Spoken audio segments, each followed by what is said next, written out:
All right. All right, everyone. So we are going live now, working on getting the stream set up, working with our guest tonight, Daryle Lamont Jenkins. And look at that. Our first new follower of the night is Daryle Lamont Jenkins. All right. So I am going to bring Daryle live on audio and then switch over to the video scene. All right, Daryle, we are live. Good Here we morning, good go. evening, as I should say. Yes. I believe we're both in the same time zone at this point, right? Yeah, could be Yeah. EST. Indeed, indeed. Up here in Boston, and you're down in Philly now, right? No, no, New Jersey these days. Oh, that's right, I, that's right. I Last did, time I I did, saw you was in Philly. no. The last time you saw me, I was in Jersey. See, what Me and happened was you? I moved out of Philly. I would say about 2015. Yep, Yeah, I moved out in 2015 because I had to come here for work. yep. Um, That's how I I got to mean, Boston work. yeah, I mean, and Jersey's where I grew up. I mean, Right. basically, what was happening was my company was opening up another store, and they needed somebody familiar with the area, and that was me. So, There you go, right? I mean, it's a perfect fit. So, I've been a fan of all the stuff you've done, and one of the things I like to kind of point out to people about you, in very much in particular, is a lot of people have seen this fight as is for only 4 years, maybe even in the beginnings of the Trump stuff 6 years, but this fight has been going on for a long time, and I'm not talking the standard racism that goes back since the species existed or the 400 years here in America. I'm talking about yeah, these types of organized groups, the Proud Boys style of groups. There's 30, 40, 50 years of these, and you've been in this fight for almost 30 of them, I 30, believe. 40 years. Yeah, right. Yeah, I So mean, I always tell people I started when I was a kid, yeah, but I so mean, because I think, and how do, when you said people are just recognizing this fight over the past 4 years, I mean, that really does frustrate the living daylights out of me, to be honest, because we've been trying to tell people that this fight was out there for even longer than that, and all we were told is just ignore them, freedom of speech. They don't have any real power. And now that Trump lost, everything that I said was going to happen is happening. Just because we saw it in Washington D.C. this week, and it's just like just ignore them. They don't have any real power. We won, and I'm like, you haven't learned who is we and what did we win? Like, yeah, I'm yeah, not I'm not there. it's like, I mean, and I don't want to mention any names. There's a couple of celebrities that did that, celebrities that I otherwise respect, and it's like, listen, we don't have time to get liberal today. I mean, Yeah, yeah. you saw what we, you saw what could happen if we don't get a handle on it. You're about to lose that handle. Right, right. I mean, if you talk like that, if you feel like that, Of you course, of course. No, meet them in the streets is my motto. I believe yours is hate has consequences. exactly. You I know? mean, yeah, the best way to fight, and that's the other part. The best way to fight hate speech is with more speech. We use the more speech. We just ignore them. Why you can't just ignore them? No. Because you told us to use more speech. So And and the thing, oh no, no. go on, Well, because I can so ramble. this, and we've got time, so we will definitely both ramble. I believe we are both highly qualified to ramble. The first time I met you in person was in Philadelphia at a protest there, as the right kind of didn't show up. I think there were all of like 20 of them in that big pen, and all of us on the other side of the street. And Mhm. then, it was months later in a Rhode Island one that you showed up as well. And me and you ended up No, in Tiny Toisi's face, I believe. yeah. Well, here's the fun part. I didn't actually get up in his face. No, I mean, I was in his I mean, face. I was trying. I mean, he was trying to get in everybody else's Yeah, face, yeah, and that's his thing. weren't taking it right. So, but that was actually before. That was before I the knew they were like months apart. yeah, the weeks apart. Because God. here's the funny part. The Yeah, yeah. currently incarcerated Proud Boy Alan Swinney Oh, gotta love Alan. And by that I mean went hate. went to the one up in Boston, Yep, and that's where I first met him. yep. Now, the next week, the next couple of weeks later, I see him in Philly, and I videotape him there, and he still has the white whatever that was on it, and he made it clear. And this is actually on a video on YouTube. That there's probably still a little urine on his uniform. He says, "Okay, Mr. Clean, I'll Sure. just keep my distance, and you go do as you do." And the important part about that is that a cop came up to him while I was videotaping, and this is awesome on video. I mean, I appreciate you out here, but did you really have to do this? And I was like, man, come on, keep pushing it. Keep. This is the problem that we're having right now. We have too many police officers that are very friendly with this extremist side, Yeah. and they and the pro and the thing is, it's not hyperbole to say that anymore, because the past 6 months has basically showed that to us. It's given us more than enough evidence on video. More than enough evidence, more than enough obvious videotaped evidence. Right. Reinhold, Michael Reinhold was killed for basically defending his friend against Jay Danielson, um, and he was killed by 30 cops or something like that. We heard Donald Trump say, they found him, they didn't want to arrest him, and it was over in 15 minutes. It was like, okay. And that's going to bring up something else. I mean, like I said, I can ramble. Oh yeah, we'll go. You know, we got all kinds of directions. One door opens another. That comment needs to be discussed. I want to go back to the beginning here. You know, for you, it looks like, I mean, you have a childhood, you have all these other things, but you end up in the military. Mm-hmm. And you're anti-racist, anti-hate kind of stuff, you know, from the organizations to any of your actual work on gathering information all starts right after that, it seems. This is what the internet tells me. So, like, how does that start? You know, you go from the military to anti-racist organizing. Well, it's kind of like, I mean, you know, I was just a straight up garden variety bookworm, nerd, whatever, growing up. I mean, I was interested in history. I was interested in the civil rights movement. I was interested in what happened to the Nazis, or not so much the Nazis. But the Klan and the races after everything was over in 1964. Yeah, supposedly. And so I heard about this guy named Bill. So you know, we had these things in our classes, and while we was going to school, every week they will give us something called the weekly reader, something that we can something about the news of the week, tailored to kids. And they were still able to give us an article about what's happening with the Klan.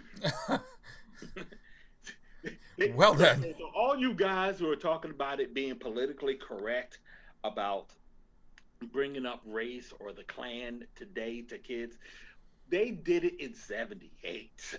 Yeah. I was reading, okay, so so there is a Ku Klux Klan that still exists. Never seen them. And then that's what got me into watching them and keeping an eye out for them and stuff like that.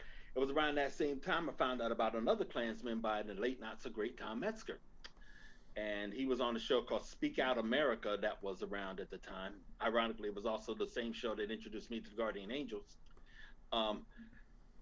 and so I got a chance to learn about Tom Metzger, and anytime I would see articles about the Klan and stuff like that, getting chased out of town here and there, you know, it basically, I just gravitated towards that. I gravitated towards anything that was considered some racist agitation coming from white people.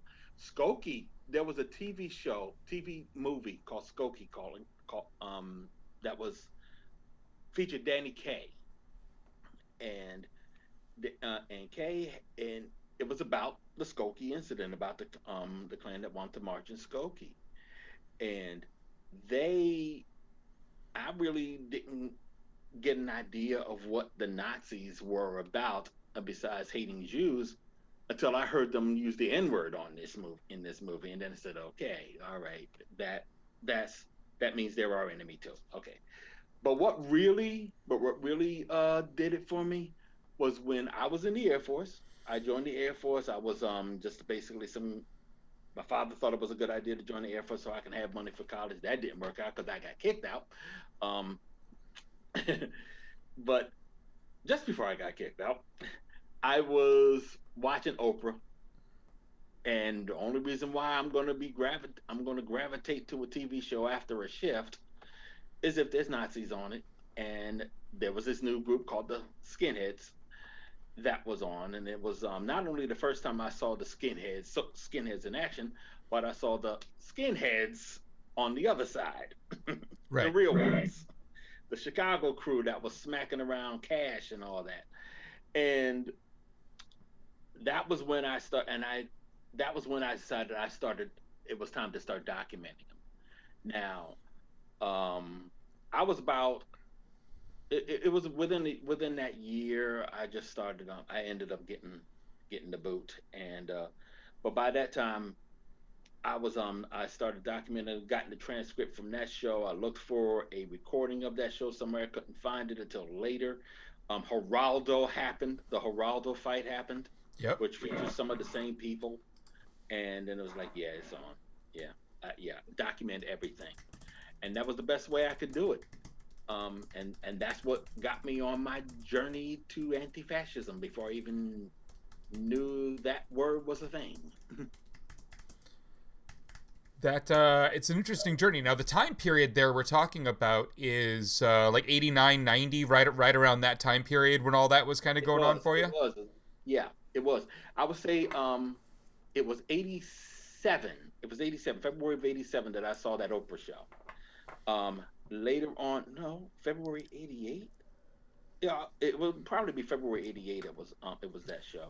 Then it would by November 88, I've already saw my Public Enemy concert, so I was really radicalized then in the Yeah. military.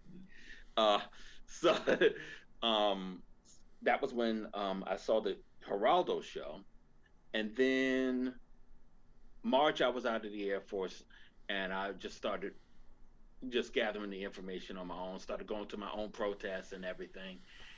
I mean, everything just started happening. So yeah, I would say from February 88 to like March 31st, 89, I was in the Air Force, and I would say about 89, that's when the ball really got rolling. But I ended up in the music scene more than the political scene. I was just, but although I will say, here's the fun part: Yep. David Dinkins won in '89, mayor of New York, first black mayor of New York. New York, from that point on, after Bensonhurst, that happened in August of that year, New York became the petri dish for for what we call the alt right now, because everything that I mean, they just basically made black people a stranger in their own city. They threw the book at us left and right. Some of the nastiest people in New York would eventually be seen at American Renaissance conferences, and they were high profile, and it was attacking David Dinkins and black people relentlessly for those 4 years. And then when Giuliani came in, it was all out war. It was Yeah. just straight up all out war. So I mean, there's a lot to unpack in that regard, but it was there that and it was around that time I was also listening to talk radio a lot more, and Rush Limbaugh was at his nastiest. Um, there was a radio talk show host by the name of Bob Grant, who was on for decades, and he used to let white supremacists leave their contact information on the air on 77 ABC. They would It's call in, amazing. and I got the cassette tapes of it. Been Good. doing it because when I said document that too, because I started hearing some things that I was hearing from the Nazis, and when I started hearing Bob Grant allowing neo Nazis to leave their contact information on the air, because he didn't like the fact that there were black nationalists all over the place, or black racists out there, as he called them, allowing to just run free. So he gave you know his airwaves to them, and it was like, okay, okay. I mean, we know who you are now. We Those really do. people have a real problem seeing equality as anything less than them losing. They don't get the whole idea of us coming here doesn't mean you go there. They're never gonna understand that. I just don't think they're actually smart enough to. But yeah, I mean, it's They my don't honest care. opinion, right? Or they just don't care. I mean, Yeah, I think it's more. I think it's more on the lines that they don't care. I mean, I was just talking to somebody about this earlier. I mean, the fact of the matter is, what we're dealing with right now is that this is the generation of conservatives um, that let a black man into the White House. Yep. They have freaked out to the that was basically not a shot across the bow. That was a shot across the hall from Right. thinking, and they're trying to bail out, and that's why they don't care about facts. They're creating their own narratives. They are doing everything they can, as we can see even right now with Biden winning, and them trying to reverse that. They're doing everything they can, up to and including civil war, to maintain some sort of power in today's society, even if they have to create their own with their own little myths. Yep. Yeah, So, I mean, you can't really believe much of what the press secretary says anymore. And I mean, not that it was all truth before. It's just, it's kind no, of crazy how far it's gotten out of there. But, one of the things that was interesting to me is I was looking up more about you after the first time Rod Weber had actually introduced us on the street there. Was the first time I music. really met him too. Yeah. Yeah, Yeah, but he knew he knew who you were. He was like, all up on, this is Daryle Lamont Jenkins. You want to know this guy. And, so who knows about that, but it was great. But, the music scene you're talking about is the punk scene.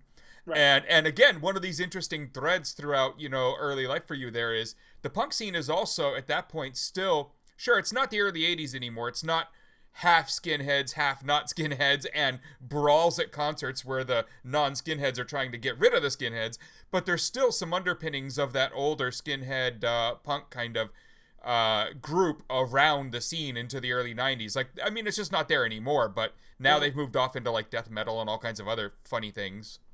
But yeah, but yeah. you were And, and, around that and music trust scene. me, I really don't have a problem with them going into the death metal scene. I mean, or even the metal scene for that matter. There's a group out there called Power Trip that is definitely on our side. Rest in peace to Riley Gale, who was their lead singer. But I saw them open up a couple of years ago. I saw them open up for Obituary and Exodus. Mm-hmm.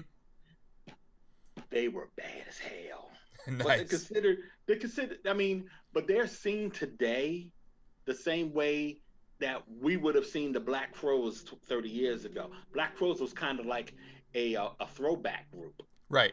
Lenny Kravitz's stuff was kind of like a throwback thing. Yeah. Uh, so when you see Power Trip, they consider throwback, and I would say, yeah, that sounds about right. Because I was actually, I'm going to name drop because it's on. This is this huge conversation on YouTube with me. We did a Zoom conference a while back. Me and the Bouncing Souls were close back then. And they're a punk band out of here, New Brunswick, New Jersey, They are and my second favorite band in the world. and they're some of my best friends. I love them. I love them. And the thing about, and when we talked about it, it's like, yeah, what we listen to now, what we listen to then, now they just look at it as dad music, even the Right. metal. And it's like, and it's so sad because we're sitting there looking at ourselves going, we're there now. we're, Right. we're, we're the grandpas listening to the old standards. Right. I'll play some Pennywise Fuck Authority, and my 14-year-old stepson will be like, "That's old," and I'm like, "But are you listening to the lyrics? Like, it's this is good." And no, that's old. And it stinks that you there now because It I is. talked about how a while back I talked about, you kidding me? Gibson had to file for bankruptcy. Yeah. Like It's like what?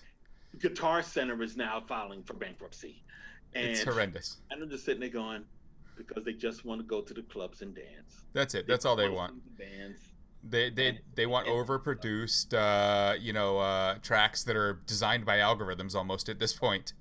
But yeah. I whatever. mean, but you know what? I don't want to be that much of the old man to disrespect something that they found. No, But of what I would, course. if that's what they playing, that's what they're playing. That's what gets them.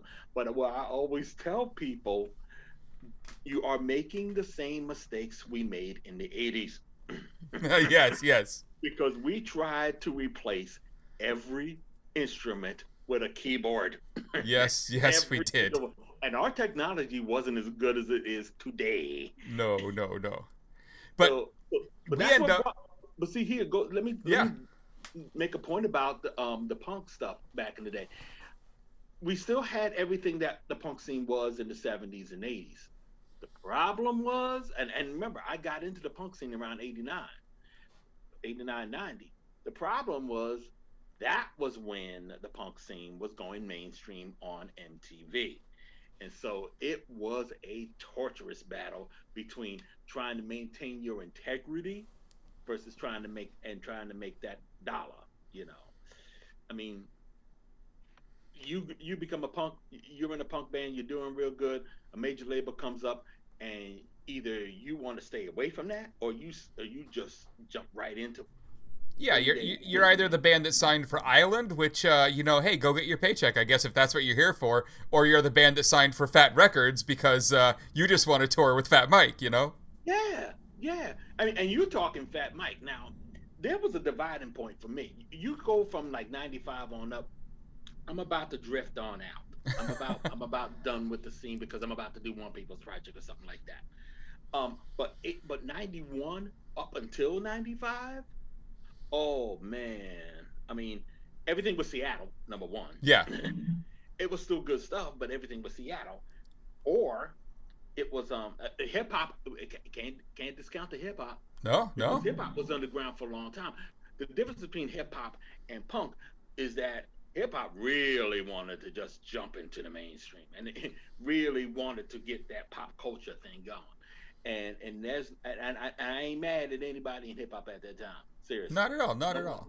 No. But So what's this? as I you mean, work your way out of that scene, it's because you're working your way out of that scene towards more activism. mhm. Right. Well, more activism then, but it was just basically about trying to be more prominent and more out there. Just basically, you want to be the rock star if you're a rapper. I mean, that's just the real about it.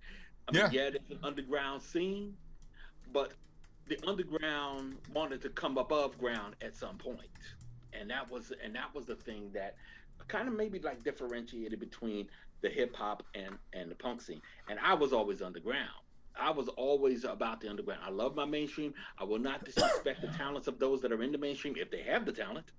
But the fact of the matter is, I wanted to be where everybody was still hungry. I wanted to be where you are the biggest rock star on that stage on Saturday morning. You're going back to work. Yeah, there might only be a That 100 was my people in that audience, but you're the one band tonight that everyone in the audience can sing their songs. yeah, You know? yeah, and it was great to have that. It was great to Yeah. have that kind, and still, and you get off the stage and you're just chilling with everybody at a house party somewhere later. I Right. mean, that's the world I came from. That's the world I love to be a part of. That's where I was And too, man. And I was in Chicago for a lot of that. It was a fun scene. yeah, I mean, we was talking about that just before we came on too. And I mean, I was the Jersey scene, New Brunswick, New Jersey, New York. Those are my spots.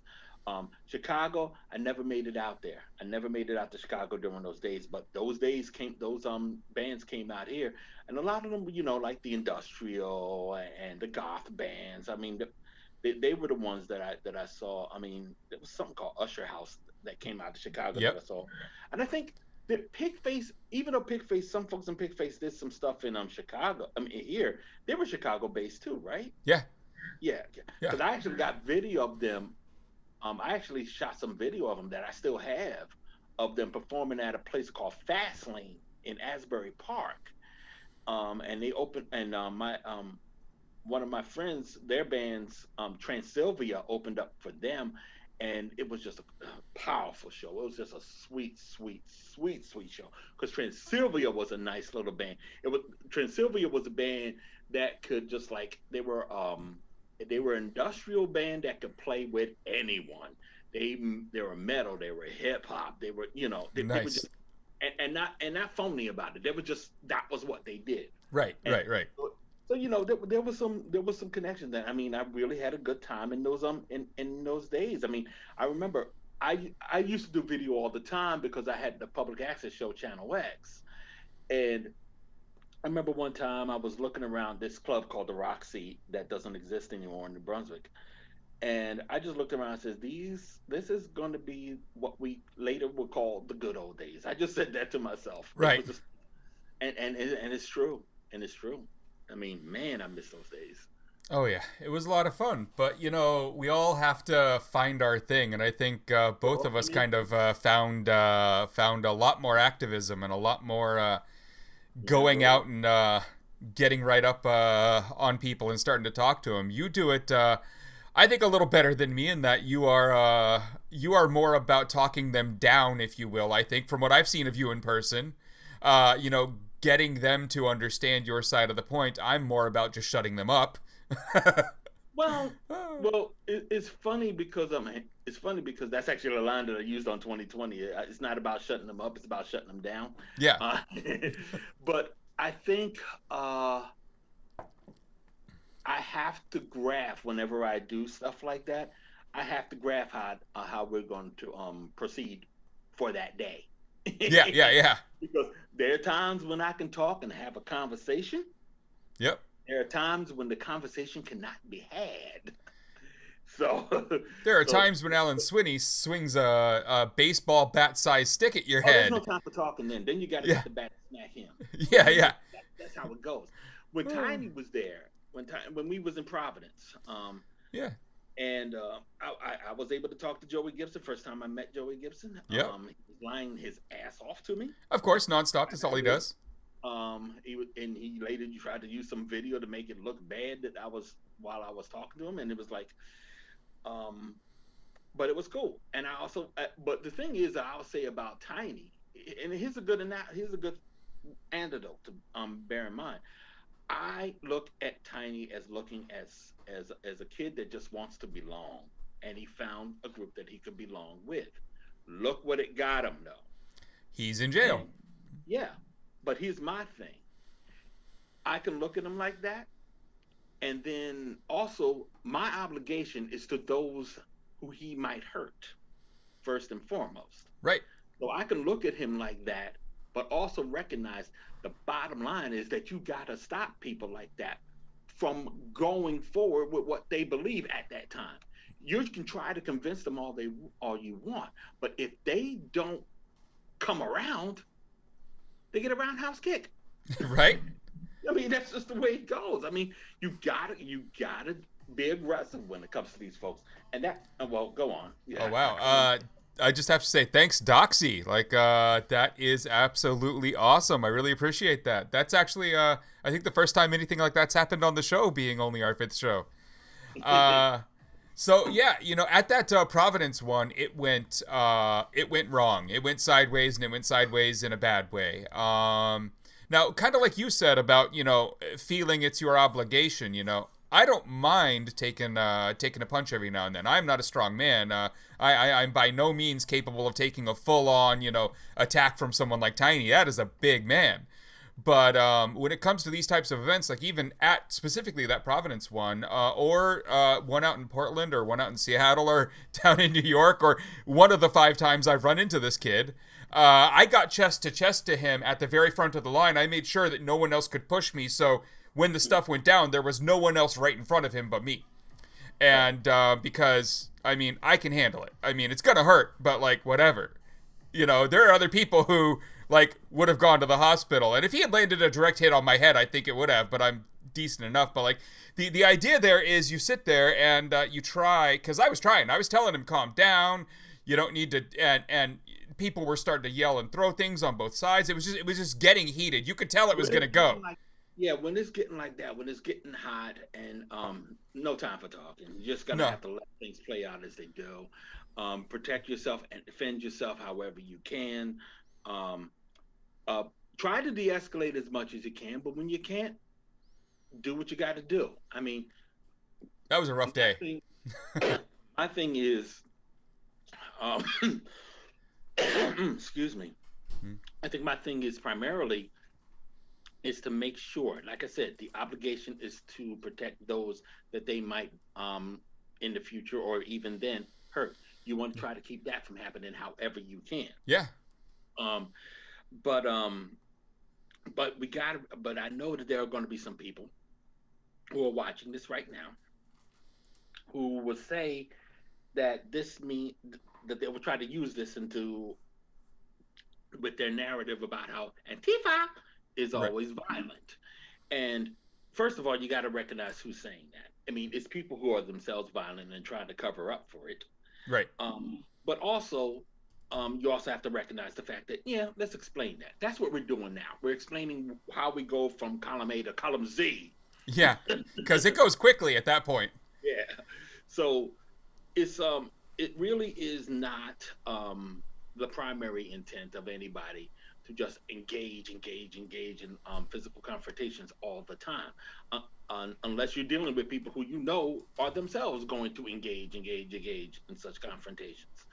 Um, the one thing that's very important is to basically neutralize this crowd, and you can do that without having to, you know, get into the fisticuffs more often than not. Well, that leads into a discussion of a lot of the other work you've done, the documenting, the doxing, the referring people to, you know, everything from what the left does by sending their bosses information about the bad things they're doing. I mean, sometimes you want that to end up with that person losing their job because they're the worst of the worst. Sometimes it might just be nice that the boss tells them to effing stop it, and they do. You know, but like, so let's go back to the 90s here, right? We're in the mid 90s now, and you're in that punk scene, but you're kind of dying out of it a little, and you start One People's Project, and this is a foundation, right, or an organization, or do you just? It's an organization. It's an organization. So what is it? What does it do? Well, basically, we're kind of like a radical form of SPLC. We basically research, report on right wing groups and individuals, and we let people. We try to encourage communities to be proactive against them. As I always say, to diminish their ability to function, and I think that is important no matter what happens. I mean, you take what goes on in Washington D.C. right? What happened in Washington D.C. last weekend? Proud Boys pretty much had the run of the place. They attacked a lot of people. We fought back, and all hell broke loose. But then comes the doxing, because every time they come out in mass like that, pardon me. No worries. You should show everyone the water bottle there. Oh, this? Yes. I love this water bottle. Unapologetically black. And it should be noted, I'm not saying I'm a nationalist. Mm-hmm. I'm saying, yeah, I'm proud to be black. I'm a black man, damn proud of it, and there's nothing wrong with it. It's okay to be black. There you go. And it actually, and it is.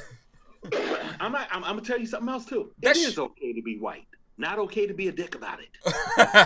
It's a good way to put it. So you've got this organization. It's One People's Project, and you have a second project or an internal project, but they're the same kind of group of people. You have IDAVOX, and that's kind of like the news arm. Is that? Yeah. Well, let me how does that work? Okay. One People's Project started in 2000. I mean, this is probably the beginning of the end of me out of the scene, because now I have work to do. Right. And it was kind of like, what happened was there was a white supremacist by the name of Richard Barrett, who was the leader of a group called the Nationalist Movement. He is probably like the bottom of the barrel when it comes to white supremacists of the day. But he was out there. He announced a rally in Morristown, New Jersey. Now, New Jersey didn't have a lot of rallies at this time. New York, just 6 or 7 months before we got that announcement, had their second Klan rally in its entire history. Okay. So all of this is new to the area. Mostly we basically protested against police brutality. But what happened was once he made that announcement, people were trying to figure out what to do and what we're going to do about it. And then they looked in my direction because I was chasing after Nazis, even if they weren't in New Jersey. Even if they weren't up in New Jersey, with the exception of a few times. So our thing was to just coordinate with various groups around the state, and we did it via a website, which was more or less unheard of back in that day. And we called the rally the One People's Rally. So that's where the name comes from, number one, and but that's also where the website comes from. And we provided information about the rally, about some of the people we expected to be there, and what have you. And then after the rally, we said, let's keep it going. And that was the beginning of One People's Project. One People's Project was the news arm. We basically reported on the things that were going on up that day. If you go to archive.org, we got a whole bunch of stuff that you'll be interested in. If you go to archive.org and look up One People's Project, you will see a lot of stuff that we did back then. But around 2015, and it was just this simple. Around 2015, our platform that we were using, Joomla, wasn't working for us anymore, and we had to shift over to WordPress. So we said, okay, fine, we'll just start a whole new website that will that would be the One People's Project newsline, and One People's Project would just be the organizational page or what have you, for the website for the organization itself. IDAVOX started in 2015. Excuse me, and that was when basically we just started putting all of our news articles there as opposed to on the One People's Project site. So that's all that was. It was just simply just trying to change everything over the WordPress and everything, because we was having a devil. And it just ended up being easier doing it, It just made everything easier. So, for everyone wondering out there, there's onepeoplesproject.com. And then there is idavox. Is it org? .com. Okay, .com. So idavox, idavox.com. And all these links will be provided in the description on YouTube and all the other places and on Twitter and everywhere. But you can go to .org and it will direct you to .com, because we bought out all those just in case. Oh no, not just in case. When One People's Project got started, they took org and net. Nice. They even had, for a brief moment, the other side had White People's Project. Of course. So I was like, okay, we're just going to ignore this. It looks good, but we're just going to ignore this. Eventually, org and net, they let that go, and I just took them over. And so now I have those three. So if you go to org or net on either IDAVOX or One People's Project, you'll still go to the website. Yep. IDAVOX, by the way, is named after Ida B. Wells, who basically, just like us, wrote about the things that were going on that no one else wanted to write about. So one of the key takeaways from what I just heard you say, that all of both of our ramblings for the last about 20 minutes there, right? I mean, we both do. We're both that way, right? Yeah, and we both can talk. And I see questions being. So we're going to get to these questions in a second, but the thing that I really want to say to people is the most important thing I heard in all of that was you saying that One People's Project was started around 2000. So that's 20 years ago. Mm-hmm. And for 20th anniversary. So for all the people sitting here thinking about the Proud Boys and about Patriots Front, Patriots Prayer, all these groups, the Vanguards, the Americas, whatevers, there's 100 of them at this point, right? Most of these groups, while new, are made up or founded by people who were in other earlier groups that were more underground until people like Trump made it okay for them to go out in public in mass numbers.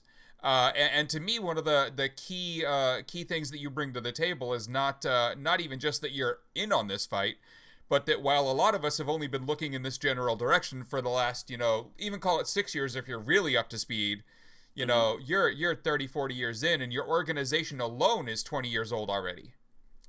And that's key. That knowledge is important, and we need to make sure that people are tapping into that and learning from it. So when they go to IDAVOX, they're going to find articles on, there's the wonderful one about Metzger and about, basically, the conclusion of him deserving the death that he got or worse. And in my mind, he was a horrible human being. Oh my God. Horrible. You can go to archive.idavox.com, and you can also see some of the older articles that we had on One People's Project, and you can see a kind of shift into how we were dealing with things.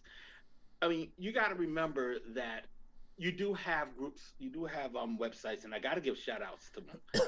Unicorn Riot, It's Going Down, Rose City Antifa, a bunch of other websites that also report on their goings on in their area.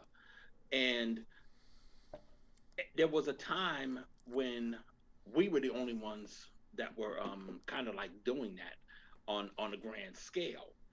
Um, I'm very happy that the battle's been joined because I'm getting older and I can't do it as well as I would like to. I'm serious. I mean, Yeah. these are our babies, Right. but I love them all. But I would say that when you start seeing that, you just start seeing us really ratcheting it up on some of these characters who would otherwise be ignored. The folks like the Vinland the Social Club, who are the bad guys in the movie Skin, that featured somebody that helped get out of that group. And that's a question from our chat. Had you seen it? Have And I you, seen it? I know, right? I It, was there when they shot it. yeah, yeah, yeah. So, Yes. Okay. So the question is, yeah, I see it right here. Wollendorf asked if I watched Skin and do I think Mike Coulter did a good job portraying me? And yes, I do. I mean, I keep trying to say, however, that he has 0% body fat and I make up the difference.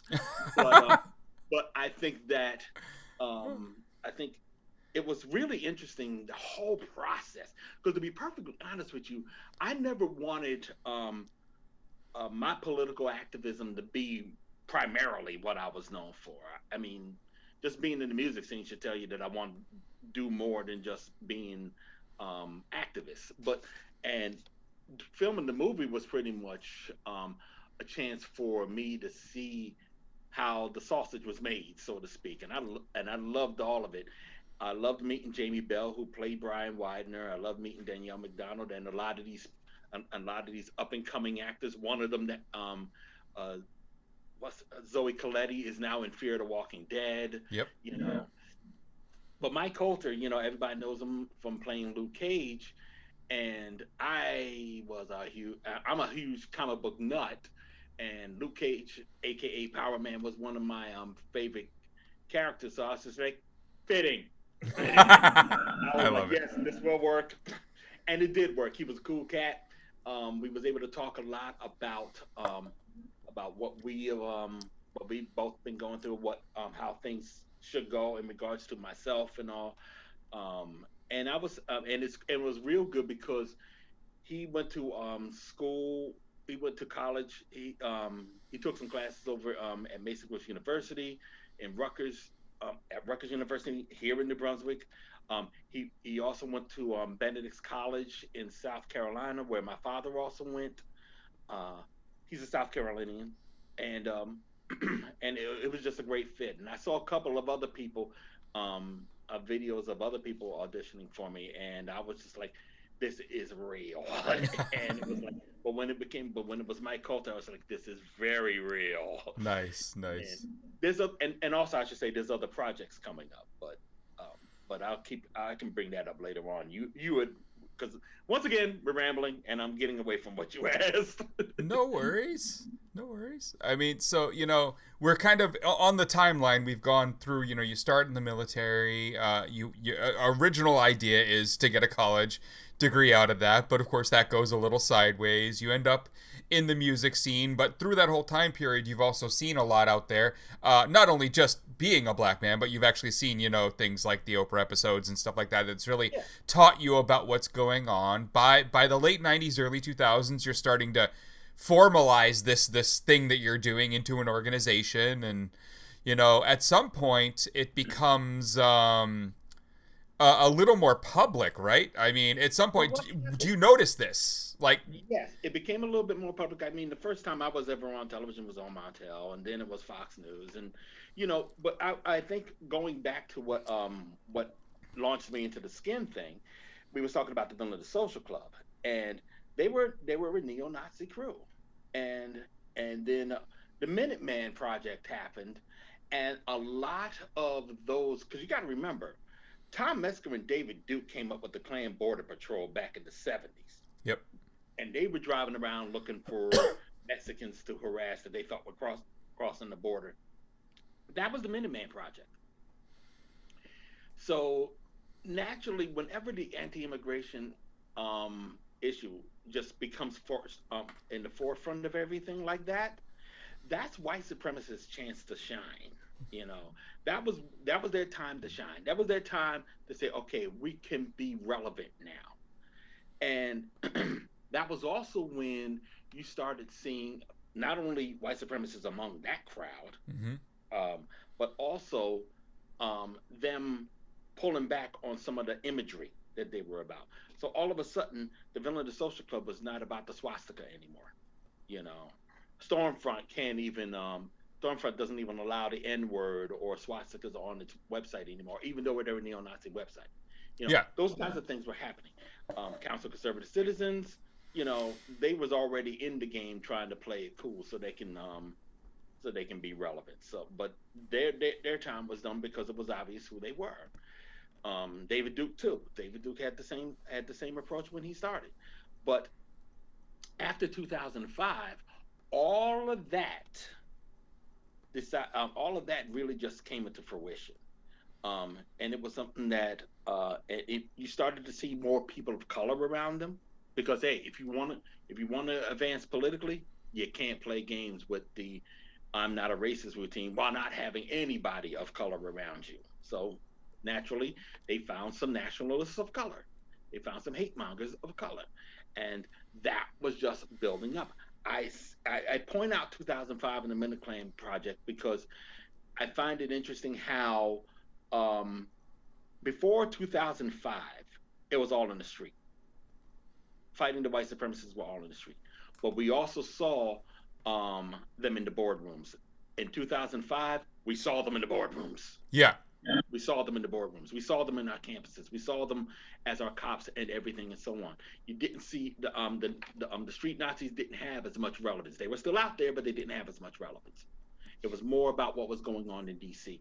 And we was calling out people who were not necessarily calling themselves white supremacists, not necessarily calling themselves racist, not necessarily white, but yet were a part of all of this.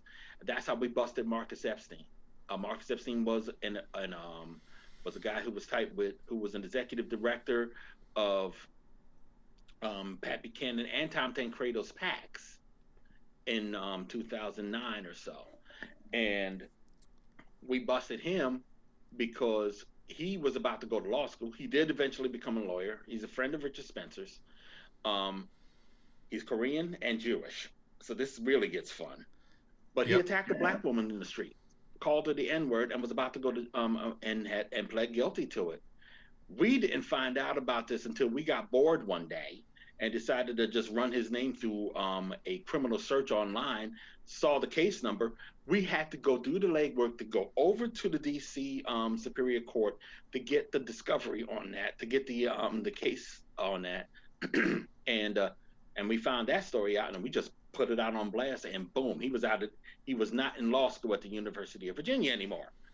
And everybody was just like covering it because it went from us, that story. This is how important it was. Sonia Sotomayor was about to become a justice, and Tom Tancredo and Pat Buchanan were going after her. So we put this on blast. It went from us to indie media, which was still around at the time, to Little Green Footballs, to Young Turks, to Rachel Maddow. and it was just like, wow.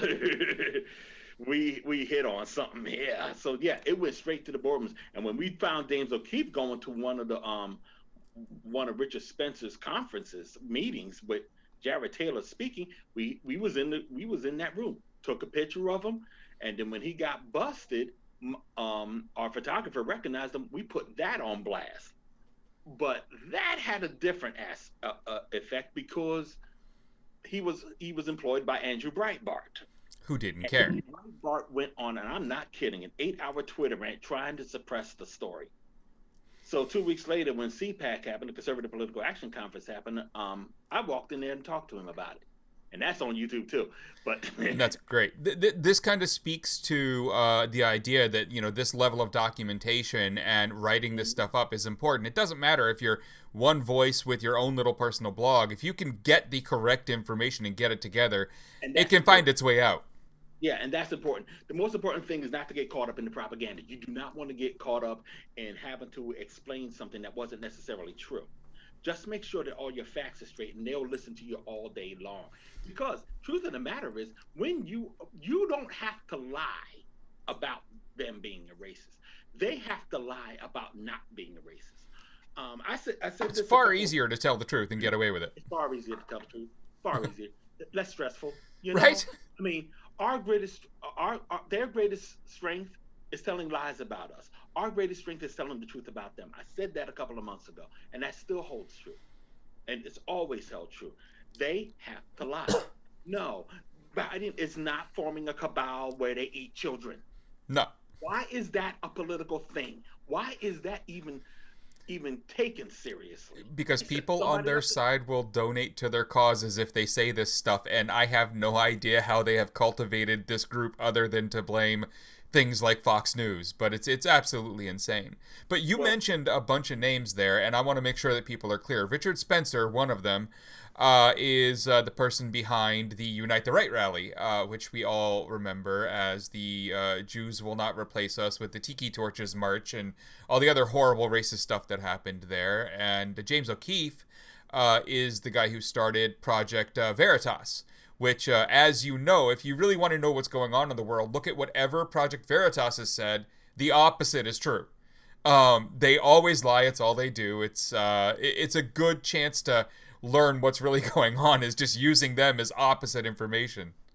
yeah, and I would note that James O'Keefe is a graduate of Rutgers University, which is here in New Brunswick, and so we were following him in his day when the Leadership Institute is was giving him and his crew money to do student publications, right wing student publications. So we was all about James O'Keefe well before anybody else was. Yeah. I should also point out, since I brought up the Leadership Institute, that the Leadership Institute is an organization that basically tries to cultivate um, right wing activists on college campuses. Karl Rove comes out of that kind of thing. I mean, a lot of well known Republicans and conservatives come out of that. And the thing about the Leadership Institute is if you really want to know the fountain from which it springs, which alt right springs, you're going to look at the Leadership Institute because a lot of what was going on to build the alt right, so-called alt right, comes from the Leadership Institute. That conference that I said that James O'Keefe went to, he was Leadership Institute then. He was working with them. He was an intern then, and there was another group back in the day called Youth for Western Civilization. It was founded by people within the Leadership Institute, and that was the building block to what we now call the alt right. So Their organizations that take these types of people in are funded, and ours are just kind of friends hanging out together, and that's always made it a little harder to fight from our side, I think, because the Leadership Institute has had funding from multiple different right-wing organizations, all the way up to the actual Koch brothers at one point had funneled money that direction, and it's hard to fight the amount of money they have to push in that direction. But here we are fighting it, right? here we are fighting it. But you also got to remember a lot of people also have their own money that they can throw into it. A lot of these Republicans, a lot of these conservative groups are themselves millionaires. They have the money to do it. Where does Charlie Kirk come from? I mean, think about that. I Charlie mean, Kirk, hell. um, there is Candace Owens, Yeah. Tommy Lauren. I mean, Tommy Lauren and Charlie Kirk are the two that just drives me up the wall because they never done anything. They never really done anything, but yet they have millions. James O'Keefe, this is all he does, Yeah. and it's like, you know what I do for a living? I drive a truck. Right. I drive a truck. I build small websites for small businesses. Yeah. I mean, One People's Project is a 501c3. We feel we had to do that because we do have to become bigger. I don't mind being a professional activist at this point. Because I think it is necessary in this day and age. I mean, I don't want to sit there and try to say I'm in it for the money because I'm damn sure not. Right. But the money needs to be in us. We need to. This is what we're fighting. We gotta have cash. They have So, full-time employees doing their side, and we don't have enough of them on ours, so it's time to start doing stuff that helps make that more possible. which is ironic because they're always yelling at us when we protest to get a job, and when their job is to yell at us to get a job. Seriously. I mean, well, I don't know about you, but I still am like really far behind on my Soros checks. So, like, Yeah, according to my enemies, of which I have many and love them all, I'm 10 years behind on those checks. So my negative bank account makes it a little harder to get some of the activism done I want, but doesn't mean I'm not going to try. right. I mean, but truth be told, and this is where I do my pitch. We could you can do donations on onepeoplesproject.com if you want to help out in some way. We also have some really Please cool do. merch. Right? So check out the merch too. So that's all. Just go to one. And we're going to put that all out on all the social medias too. We'll make sure to tell everyone that we can. We have another interesting thing in common besides just both being big Bouncing Souls fans, which is just one of those oddities, right? Mm-hmm. We both had a documentary that kind of revolved around us in a way do really well at South by Southwest for just like that was a thing. Were you at South by for alt-right Age of Rage? Did you have to like you did the thing and all that? Yep. Thrown me out, and that was really maybe the first time I saw the edited version, the actual version. Although there were some things that they probably changed before it ended up on Netflix. Yeah, that happened with We Are Legion too. Yeah. We saw the kind of what we thought was a final edit, and then the Netflix version was like 10 minutes shorter. Not so much 10 minutes shorter. I think they just had to change things because it wasn't relevant to the time. Right. But it was a heck of a turnout for it. It's a fun week though, isn't it? I love it down there.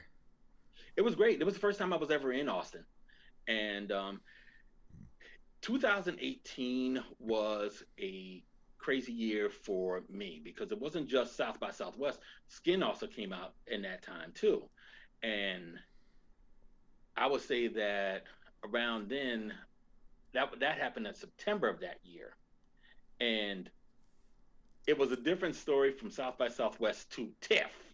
Yes. So it was like you started seeing all the Hollywood stars, you started having all the banquets and all that, and it was like, wow, I'm hanging out with the guy from Home Improvement. Right? Who was the producer of the movie Skin. Right. It was the craziest thing sitting there at South by because we're sitting up next to the stage while they're showing it like in the main room there, and then you see all the just kind of average people up in the stands, but you can see the empty front row, and then slowly it fills in with people. I know that guy. I know that guy. I know that guy. It was kind of fun, right? It's crazy because I when I start going into the Hollywood mode, when I start dealing with Hollywood, I start dealing. It's crazy just seeing people who I've admired, who I've seen on screen all the time and all that, looking at you as a contemporary, liking what you did. A fan of yours, it's crazy seeing that, and I really do appreciate it. The one that blew my mind walking through the halls there that had seen it on one of the nights when I only showed up for the question and answer at the end was Quentin Tarantino, and not because of anything like specific or because of any kind of fandom I have towards him, although I have liked a lot of his movies. It was that he said the word fuck like 26 times in 3 sentences. And that was it. He was like, "Hey, you're that fucking guy that did that fucking thing. What the fuck? That was that Legion fuck, right?" And like that was the first sentence I ever got out of that man. And it just more F-bombs for the next like 5 minutes before he wandered off. But like that was kind of like South by for me. It was a lot of fun. Right? Like it was, you run into all these weird people, but the movie we're talking about for everyone kind of watching here is Alt-Right Age of Rage. This is a documentary that you were in, and so was Richard Spencer. Yes. Basically, I will explain it right quick. When was you at South by Southwest? What year was that? God, this was 14 or 15? 14, okay. Yeah, it was back. 18. I would have, and to be honest with you, I would love to have been in South by Southwest for the music. I never it's fun. been able to go to that. That was the first time and only time I've been down there. Hopefully, COVID will die and we can go back to South by Southwest. Right? But okay, but to let me explain alt-right Age of Rage. Now, originally, it was supposed to be about Trump's first year. It was supposed to be about how we were coping with it, how we were approaching it, how we were protesting in the era of Trump, and they were done after they went to the American Renaissance Conference, which is a white supremacist conference that takes place every year on in the woods of Tennessee. The next one is going to be on May 21st to the 23rd, and they really would like people to come out and oppose it this year. But after they were done with that footage, they thought that's all they needed. Thought that was all they could get. And I said, you know what? If you want to get B-roll, there's going to be there's going to be a huge rally in Charlottesville, Virginia. Can you make it? I really think you need to make it down. Right.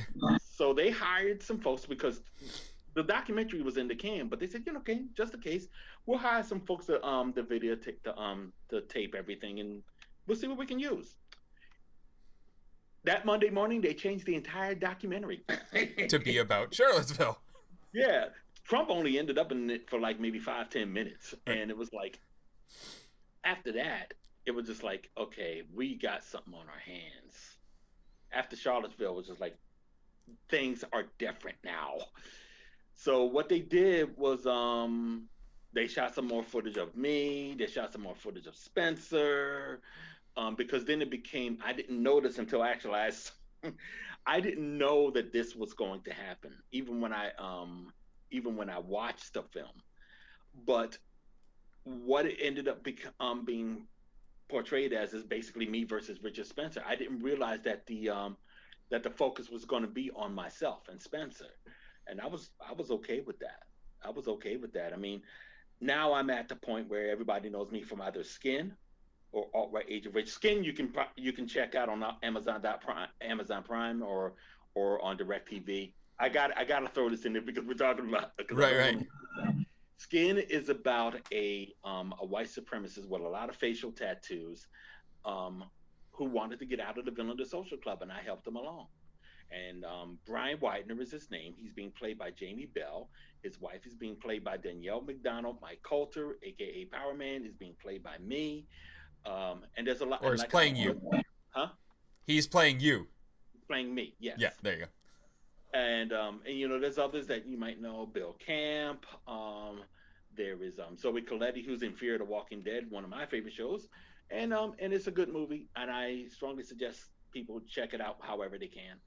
All right. So, but yeah, because of all of this that's been going on, like I said, I'm not interested in the money. I mean, we need money, but I'm not interested in like living in the lap of luxury, so to speak. Right. My thing is I got to pay it forward. I got to use it. I got to be able to just take my notoriety and say, hey, this is what's going on. Now that I've got your attention, here's what's up. That's what the mission is today. I love it.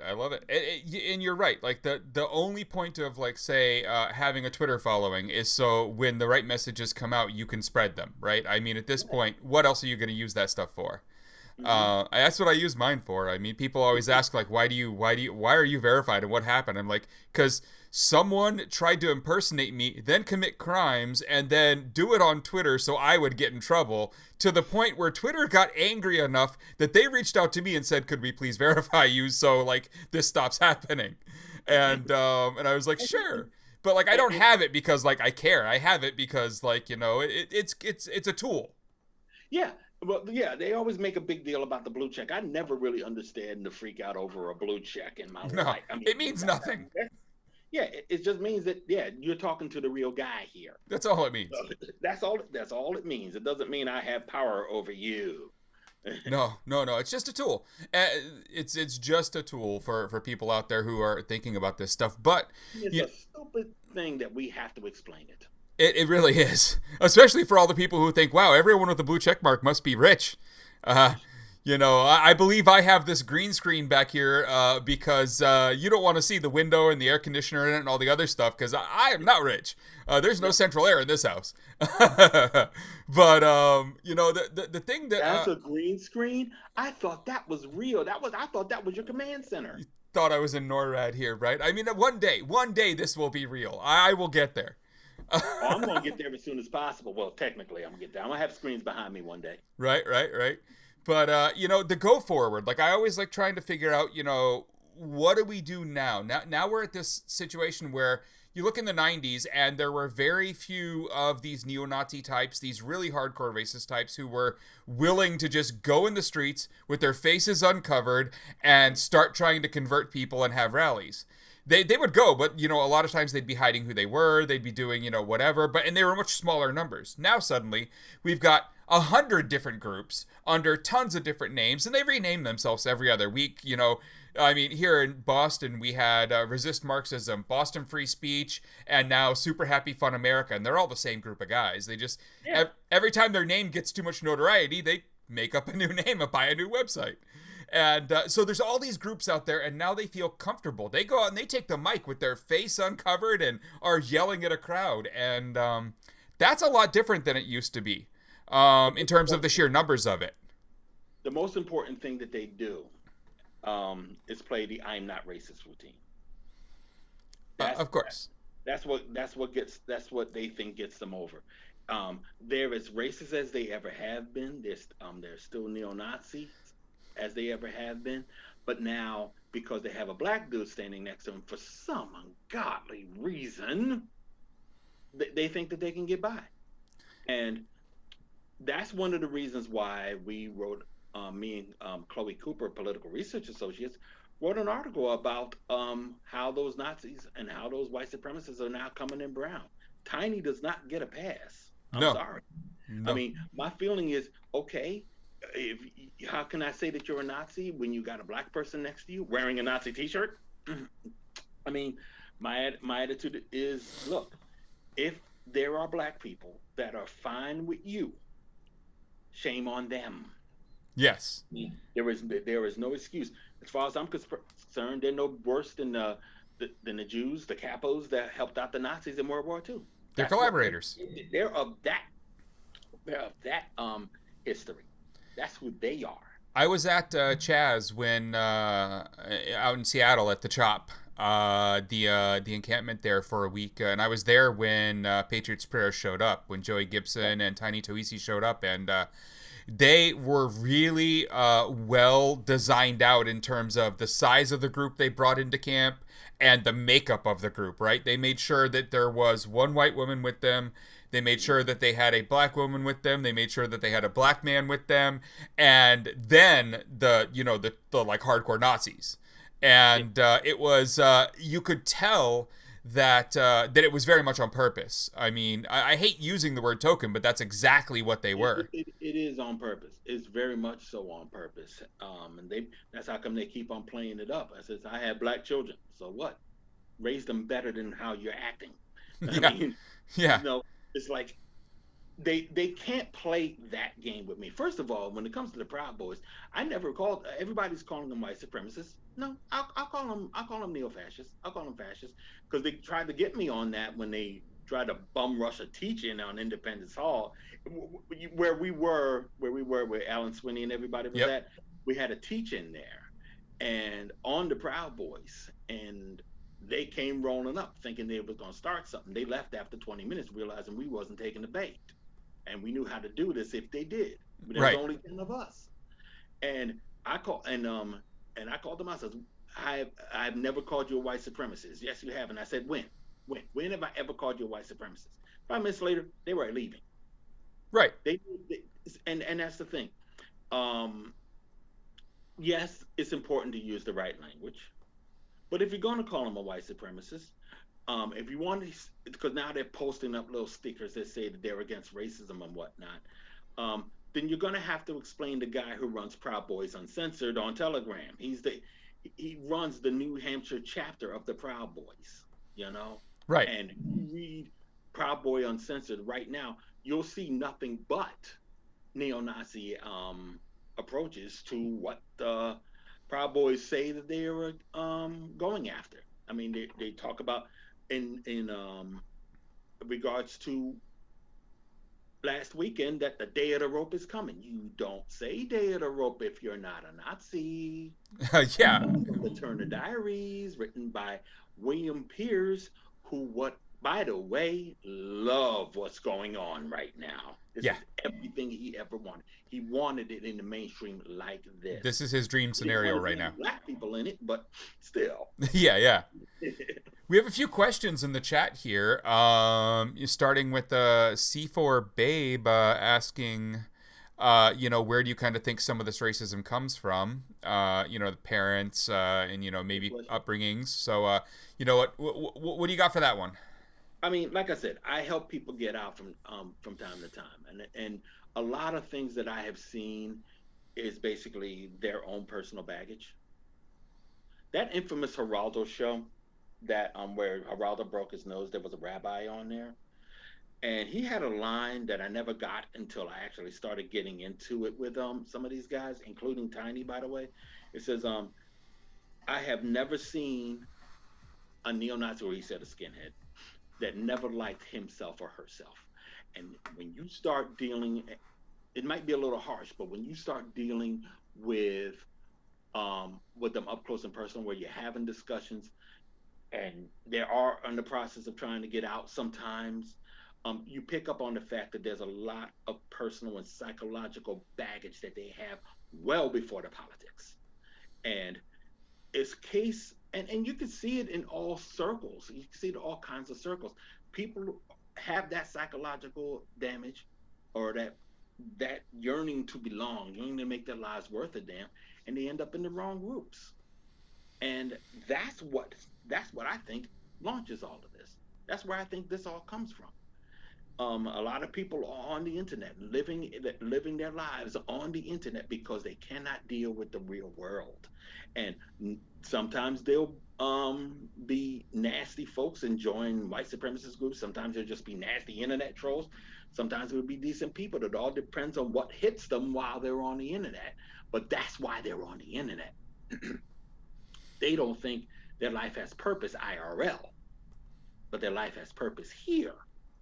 And that has got to be where we begin if we want to try to cut down a lot of what we're dealing with in this day and age, and not just white supremacy, not just the hate mongering, any kind of problems that we are having that's coming from circles of people who live on the internet.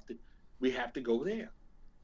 Some of it's about feeling included. It's about needing to find that in group that you get along with, that you understand, that want you to be around, and that need that all of us humans have. I mean, you can deny it all you want, but we all have it.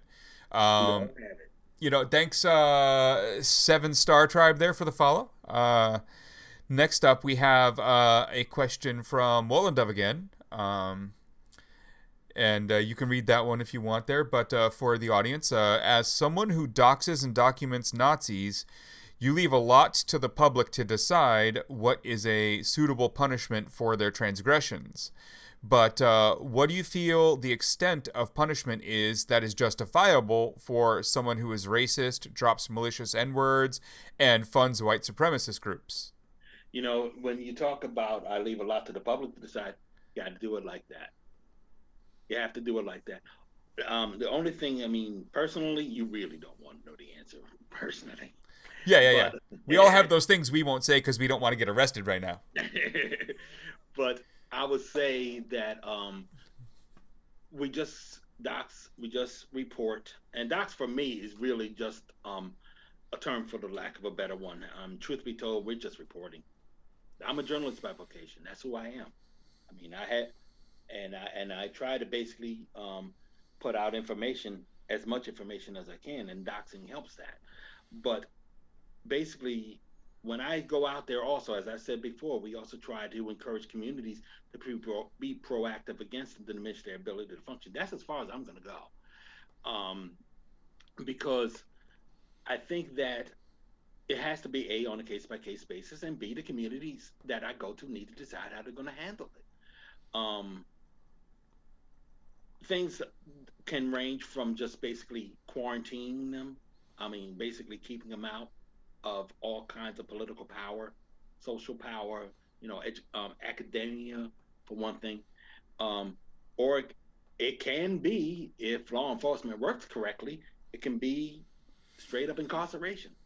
I mean, I'll be perfectly honest with you, even though I'm not really big on relying on law enforcement, that's going to be the direction that people are going to take if they want a solution to what Trump did these past 4 years. After Biden gets in there, and I'm no big fan of Biden, but after Biden gets in there, we should expect a lot of changes. But the reason why I say there should be a lot of punishment coming Donald Trump's way is because if you don't do it, you are going to make it okay for the next Republican president to do it. And I got to call it out as the next Republican president because as we have seen from George Bush Sr. to George Bush Jr. to Donald Trump, that they are getting progressively worse. The next one, who knows? Maybe we'll get lucky and not get hurt as bad as we could have been with Trump, or maybe we can't. But the problem is, we shouldn't even have to worry about being lucky. We have to make sure and reinforce the fact that that crap that he has been pulling over the past 4 years cannot be allowed ever again. And you're going to get a comeuppance if you do try it. So hopefully, in that regard, we will see some comeuppance, some things happening to Trump and to everybody in his inner circle because I think that that's can a lot of optimism there, that I don't share. there's optimism mixed in with a little bit of realism, but the fact of the matter is, we can't allow it to go on unabated. This we talk about fighting for free speech. We talking about a so-called president that used federal troops to move people out of an area in Lafayette Park just so he can hold up a Bible and do a photo op. You can't let that slide. You No, can't. No, no, because the next one will kill people in order to do something like that. absolutely. But at the same time, I mean, Biden has signaled with some of his answering and messaging that he's probably not going to prosecute Trump for anything. Well, what he said, because I checked Yeah, that out. clarify that for me. Yeah. Well, basically, what he said is that he's not going to make it his focal point. But if the Justice Department suggests that there should be some things, he's cool with it. Not to mention, Trump has a lot more state indictments coming his way when he gets Oh, out. of course, and that's where my optimism is. Yeah, that's what's going to make the difference. And look, I am worried about the folks who will say Trump is out of there. Now it's time to heal. Let's not start being saddled with all kinds of no. No. You got to do it. You got Yeah, to do it. yeah. And if the states go after him, the state goes after him, then the federal government might look into him more, and then he'll get pinched. Now that might, like you said, sounds like a lot of optimism right there, but it's still a matter of have to do it because if you don't want to be the one, if you don't want to be at the end of the bayonet of that next Republican president. I Right. mean, that's You don't. So, you said something earlier when we were talking about the Proud Boys. You mentioned that you were at a teach-in about the Proud Boys in Philadelphia. mm-hmm. And I'm I guessing, conducted the teaching. yeah, and I'm guessing that's something from One People's Project, something along those lines. Is that one of the pieces? Because for me, I know you from the movie and from actually being at protests, just out in the streets getting the work done, right? Mm-hmm. But what else do you guys do? Like, what was this teaching? How did it work? Who were you teaching? Well, it was Refuse Fascism that asked me to come and speak to their crew, and I did, and I would do that for anybody. I think my role right now is as Antifa ambassador, I guess. No, no, that's not a real term. Sorry. Yeah, he was joking. He was joking. No, I guess as somebody who's out there prominently as Antifa, I think it's important first and foremost to explain what it is we're fighting. I mean, not so much what Antifa is. I mean, people are trying to figure out what Antifa is simply because Fox News and Company decided to bastardize the term. But the fact of the matter is, that's not the important thing. The important thing is talking about them and about what it is they're trying to do to us. So anytime, like I said, I was going to, if I'm getting this notoriety, I'm going to use it to teach. My father was a teacher. My mother is a teacher. And, and it definitely rubbed off. So this is what I do. This is what I report. Then I go out there and tell people what I report. You know, I mean, it, and like I said, and like I was telling Lone Dove right there, is the fact is people have to decide what they're going to do with the information you give them.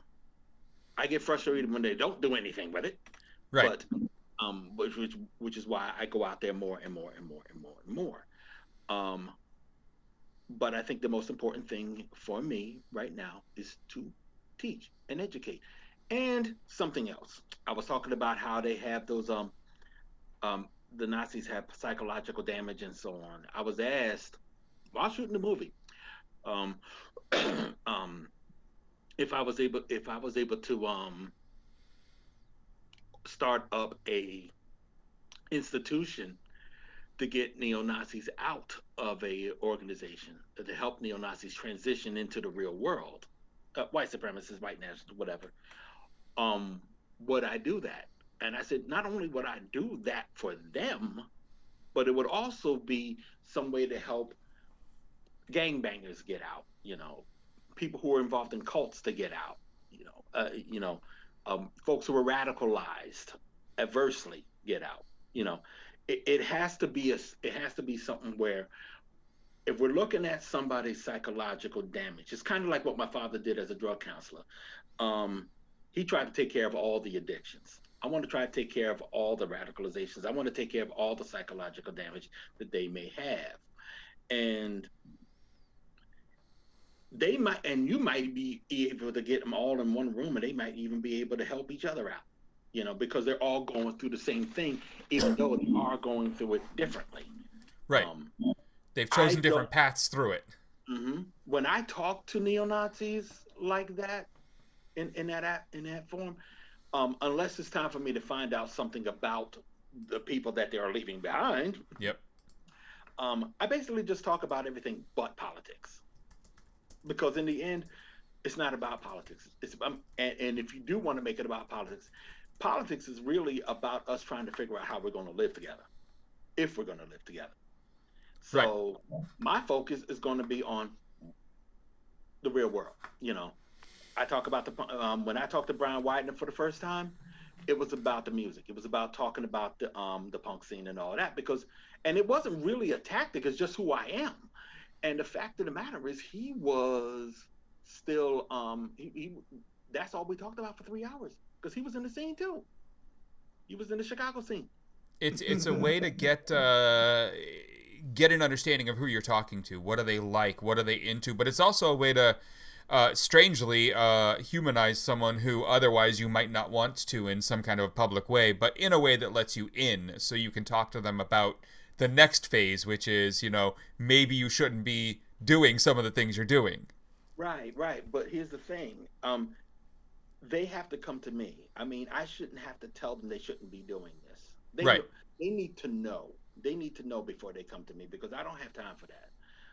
If you still, pretty much like my father would go, if you still want to get high, I can't help you. Right. But I also have to do what I got to do.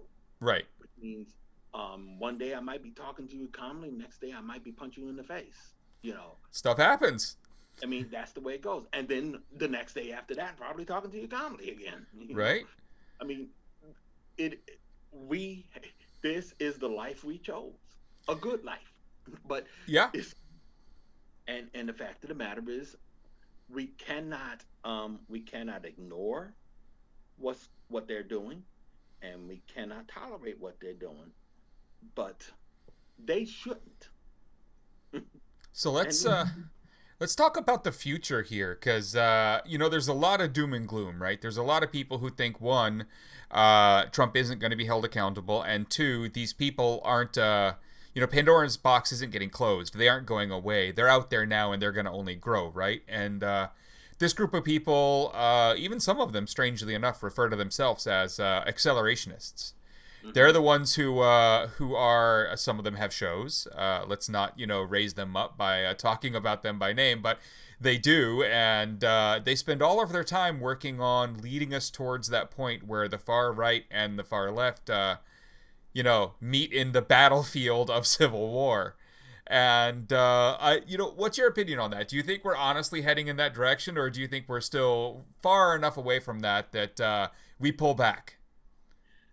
I don't know. I don't think that we're prepared for such a civil war, to have one.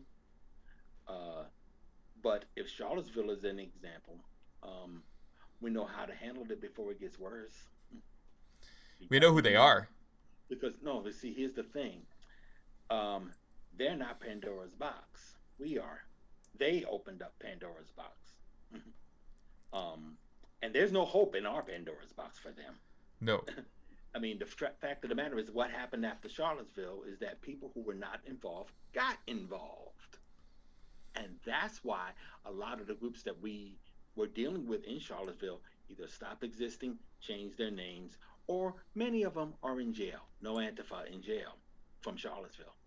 And that should be the first hint that we are stronger than we allow ourselves to be. We can handle this, and I guess that's to some degree. I can understand why the liberals will say we can ignore them. We won. We don't have to worry about them anymore. While that's not necessarily true, matter of fact, while that's not true at all, I get why they say that, because they know, just like we do, we got this. But the thing is, and what makes them wrong, is the fact that you still gotta fight. You still gotta be proactive. Don't take those Black Lives Matter signs off your lawns because the election's over. Don't go to brunch just yet. They're still out there. They're still gonna do their little marches against the mask or Joe Biden and threaten these civil wars left and right. We got to make sure that they never get in a position to hurt anyone again. I do not want, I really, and then I have to make this a point. It should not be vis-a-vis Charlottesville or vis-a-vis the summer, things blowing up all over the place for you to say, okay, maybe we should do something about this. You should want to be able to do something about it before you go to brunch and some mass right-wing shooter decides to shoot up your restaurant. I mean, you want to do things before things get bad. This is that time. Let's be real. A lot of us did not really want to vote for Biden. Okay. I'm there with you. But Biden's there, and I'm gonna tell you, I'm gonna use it. I'm gonna work with that crew to see if there is anything that's gonna come out of this administration that will stop that crap. I can appreciate it if people don't have that attitude, but it's going to be mine.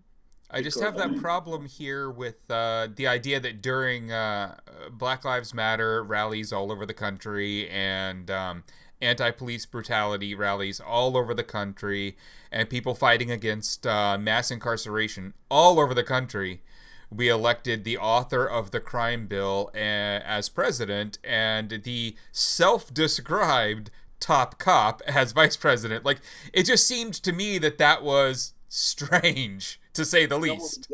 We know what we got. I would just say, try to find as much leeway into everything as you can to keep this from happening. While they were elected, AOC's back in there. Someone from Black Lives Matter by the name of Cori Bush. I love Cori.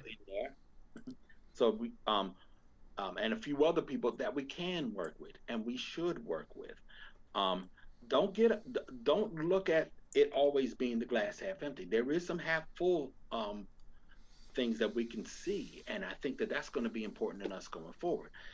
Work with the cards you dealt with. Hand you dealt with. yes.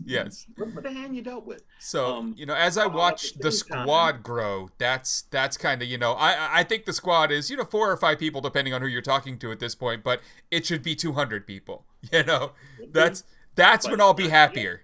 Hey, it should be. It isn't. It will be. As long as we keep our our engines going. I mean, they keep talking about putting Biden's feet to the fire. Well, we're the one that said it. So It's our fire. Get your feet in here. So my, So my big question there is though, and I've been asking this of people, like there was a point months ago when Joe Biden needed our vote, so he needed to move a little left to get our vote, even though we were gonna vote against Trump. And he didn't. He made sure to be very clear that I'm not doing this and no Medicare for all and so on and so on. And he true, didn't move true. left at all. And now he doesn't need our vote, and we're expecting him to move left. No, we're not.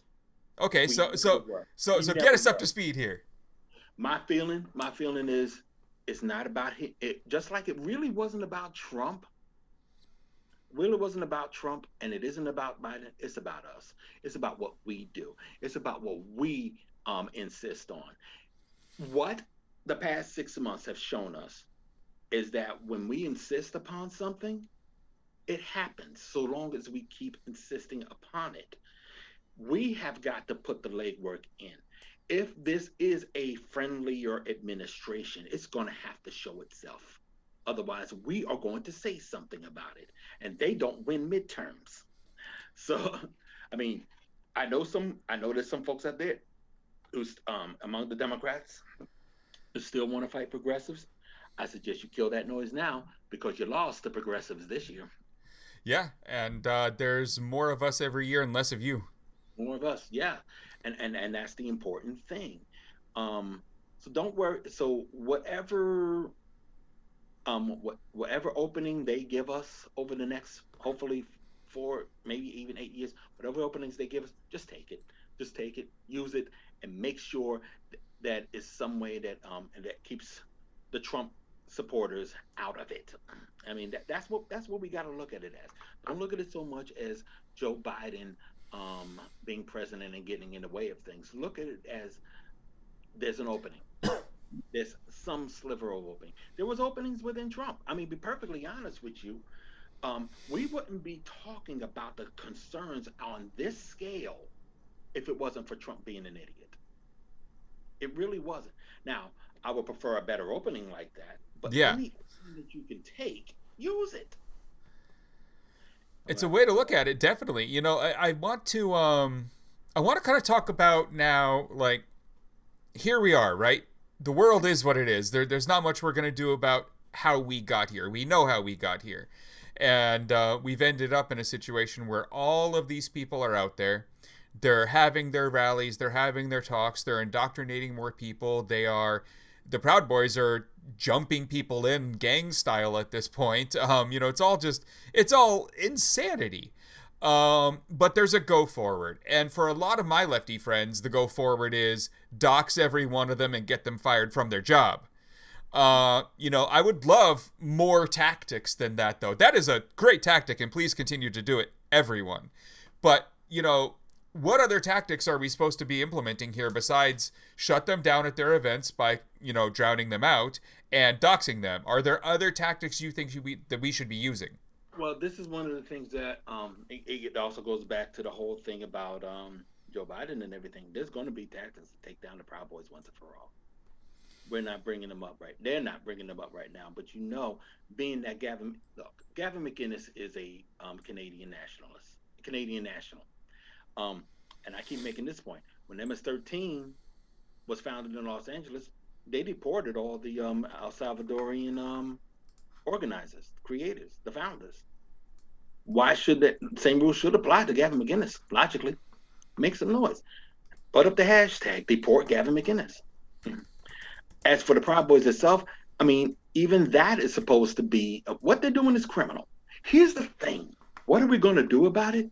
We're going to make some noise about the fact that yeah, we go out and do our and dox them, dox the cops that are with them, because there's a lot of that, and that's just appalling. I mean, one of the biggest issues that basically showed its ass over the past 6 months is just how open police departments were to these extremist groups. And that in itself has been the issue with the police since time immemorial. So we can make specific calls against certain police departments for allowing that. Call out cops by name And we have the wherewithal to just basically shut down the Proud Boys. I'm gonna give you I'll give you a nice little anecdote that Yeah. happened a couple of months ago.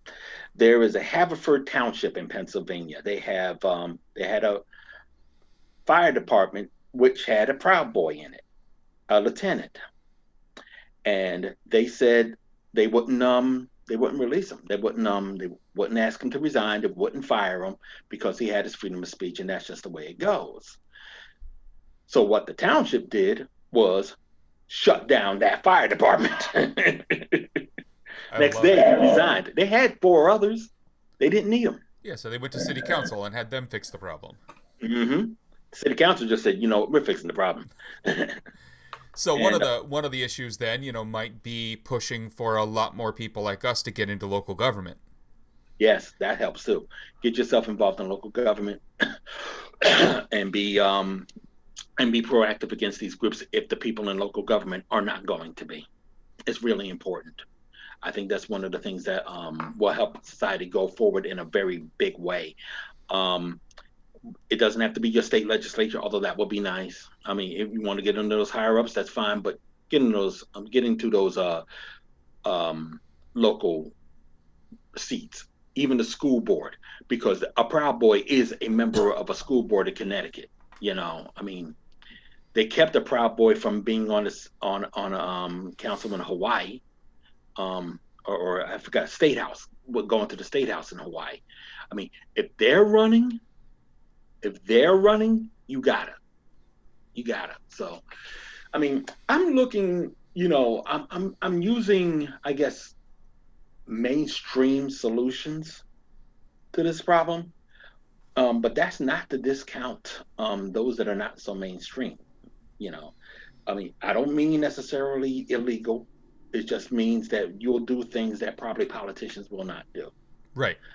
But you know what's also most important? Start holding events that promote unity, that promote anti-fascism.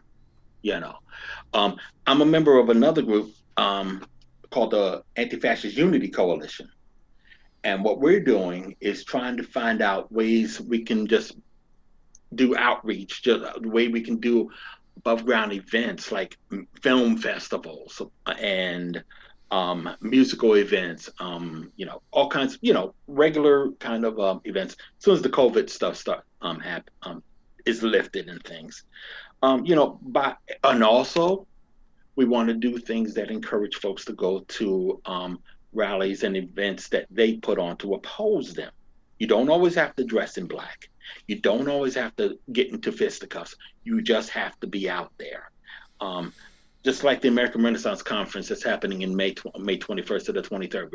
They really would like to get people to come out there from all over the country um, on those dates. So keep those dates clean if you want to participate, and hit me up and I'll help you along with that information. And even DC, the Antifa down there is saying, yo, people got to start coming down. So it's important because that's where they all hang. I mean, Roger Stone is a part of the Proud Boys, is down with the Proud Boys. So, and he's in DC. So it's really strong down there. And the same people who threw the event last weekend, Pat King and all of them, the Million MAGA March, they have another event coming up in December. Same setup, same locations, everything already being pushed through all of their channels on Facebook and all the other platforms. So I've heard. So we're going to do something about that. We're going to come out. Yeah. That's what we're going to do. We're going to come out. I'll be there. Absolutely. I wasn't there this weekend because I was dealing with health problems. But next weekend, that weekend, yeah. I'll be there. Yeah, so a few weeks. That is the goal. Go down and oppose at all costs. We have an interesting question that I think is one for you, especially with your experience, from Idea Petri Dish in the chat there. Let me see. What was that again? How about creating a protocol for apology and reintegration instead of cancel now and forever? Depends on the person. Because you can do that, but if there's crimes committed, you can't say that. I mean, this ain't South Africa. I mean, South Africa was basically reconfiguring their government, So whenever they did the Truth and Reconciliation after apartheid, those are people that just simply wanted the truth to come out. Here, if they did that, can you imagine somebody coming up and saying, "Yeah, I caused a whole bunch of people to die as a police officer on the orders of such and such," and we go, "Okay, fine." There's no reconciliation. There has to be. I think there's a lot of things that will have to go into something like that. Now, if you're just some guy that was in the Proud Boys and you want to get out and you're serious about getting out, yeah, and you never, okay, it's going to be time for me to give it a rest, but never really did anything, then perhaps you do have that opportunity, but not for everybody. It's not going to be for everybody. My time is short, by the way. We'll work through the closing down here. One, thanks to Nuke for the follow there. And as for COVID-19, I mean, I am no scientist, but we do have a couple things nearing the end of their trials, so soon. Let's hope on the COVID vaccine. But on the idea petri dish question, you're right there in that it's very specific per person. But I would say that, especially the person that you were bringing up earlier, I believe Byron, but a lot of like the strongest anti-racists I know were people who were, I would say, rescued from the wrong side of this, that were racists at one point. There are some former skinheads from the late 80s, early 90s who have been fighting now for 20 years against everything that they once believed and are surprisingly good at it. So, you can forgive some people, but the one of them that I specifically consider a friend at this point, it took 15 years of hard work from him before I was willing to even fully believe that he was on our side. Sometimes they've done enough for it to take a while. Right. It does take a while. And then that while is still not enough for a lot of people. There's a lot of atonement when you take on a platform of genocide. Yeah. You can give up that platform, but people remembered you took up that platform of genocide. How can we trust you? So yeah, and some people you'll never trust. Yeah. And that's just something that they have to live with. So there are people that will never forgive Brian Widener for being a part of the villains, but he has to still live his life. Yeah. And they're okay with that. They're okay with that. They're still going to try to do what they can do. Absolutely. And they still got to deal with a lot of psychological damage sometimes. Yeah. So, I mean, it's not going to be 100% damage just in there. Yeah, it's not going to be 100%. No way. You're never going to get that. But you can get as close as you can to it. So, as everyone probably saw watching the stream here, Daryle does need to run here shortly. So what we're going to do is we're going to talk about how to reach out, what things you can do, how to find Daryle, all that fun stuff. First up, Twitter is an easy way to get a hold of Daryle. Daryle Lamont Jenkins. It's in the title of this video. I'll link to his Twitter on YouTube. And One People's Project, that is plural, onepeoplesproject.com, although OregonNet will get you there too. Is his organization that fights against, basically everything that the Proud Boys are. And then idavox.com, idavox.com, is what I would consider kind of the news outlet for One People's Project, where you're going to find all the docs and all the other fun information about what's going on there. And one of the things that you said here that I'm going to hold you to if anyone reaches out and asks for it is you did a teach-in down there in Philly about the Proud Boys to a group of people who really wanted a better understanding of who, at that point, their enemy was. If anyone wants to reach out to Daryle there, he said he'd do more. I would do more. If you invite me to your college, I got to get paid. But I mean, travel and everything is not cheap. I would love to do, and much as I love to get paid, I would really love to come out to your college. I love to speak to everybody face to face.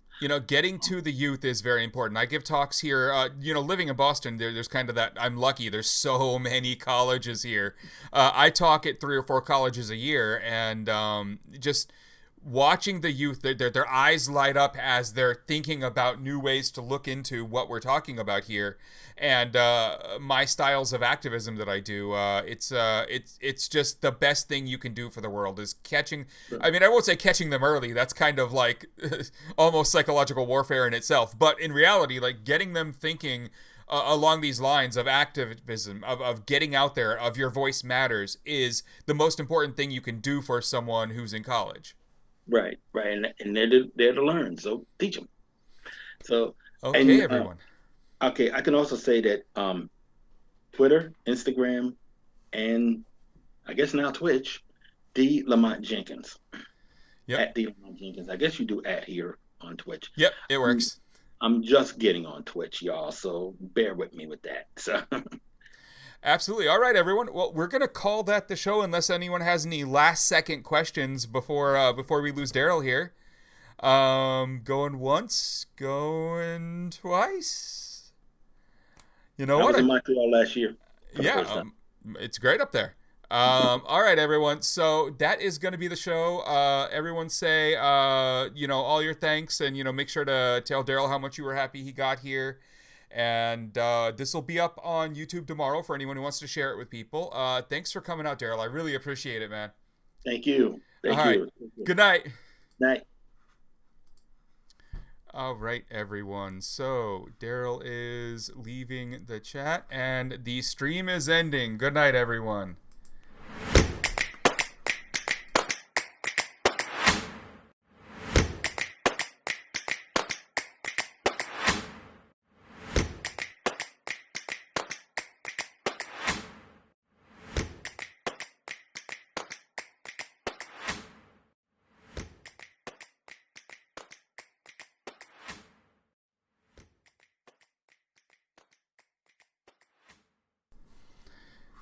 Shout out to Doxy if you're still here. Thanks a lot for all those gifted subs there. Really appreciate it. For anyone seeing this final screen on the stream here, my hope is to keep doing this for as long as possible. So those subs really help me convince everyone around me that I should keep doing this because it might, buy some breakfast one day. Thanks again. All right. Good night, everyone.